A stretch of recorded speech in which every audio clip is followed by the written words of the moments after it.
as well. We have Shannon Clow. Let's go inland a little bit. Yeah, inland in Polk County. Early this morning, as we saw those bands moving through, we talked about tornado warnings. There were a lot of tornado warnings that were popping up, and Zephyr Hills was one of those areas. But let's take a look right now. Shannon Clow is in for us in Lakeland to see what they're finding.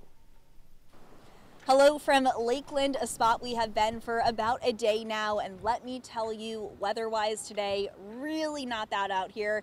A little bit breezy, we're seeing a little bit of a drizzle here and there, but really we are okay, conditions are okay.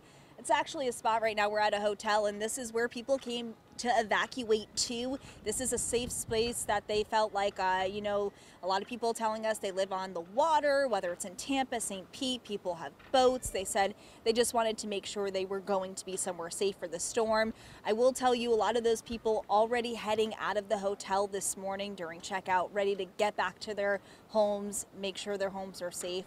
We're hoping the best for them, for those living on the water.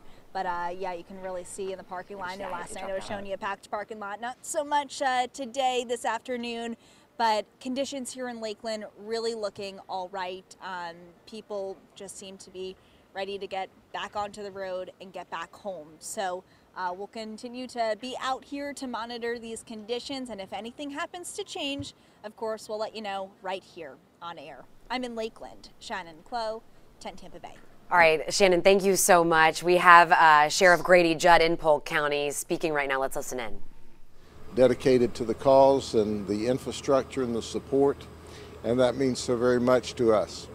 So I'm going to let the chief talk for a minute and give his thank yous and best wishes to go with mine, and then I'll say a brief prayer, and then we'll deploy and go help the people who really, really need help. As you've watched the television coverage, it's horrible up there. In fact, part of the area we anticipate that we're going to be deployed to is still under several feet of water. So it's going to be a challenge. So with that, thank you once again for doing this, okay? Chief. Thank you, Sheriff. And I too want to thank everyone for coming and going to help out our brothers and sisters in another part of the state. You know, it's unfortunate, but this is not the first time we've done this. We tend to do this at least once a year. And the partnership between the Sheriff's Office and the county, Polk County Fire and Emergency Management is unprecedented. And we appreciate everybody working together. I mean, at the end of the day, our job is to go and help those who are in need, and we intend to do that. And so thank you, Sheriff, for all that you do, and certainly these men and women who are going to make a positive difference. County Manager Beasley has really had a great impact upon our ability to get the resources together quickly. So I want to thank him and certainly our Board of County Commissioners. So guys, gals, be safe, save a lot of lives, help people out that are in distress. Please join me in prayer. Dear Lord, we thank you for this day that you've given us, and we thank you for your grace.